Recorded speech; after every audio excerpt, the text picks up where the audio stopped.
నిదురలో నీ కల చూసి తుళ్ళిపడిన ఎదకి ఏ క్షణం ఎదురవుతావో జోల పాటవై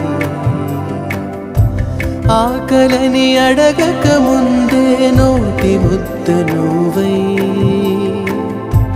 ఏ కథలు వినిపిస్తావో జాబిలమ్మ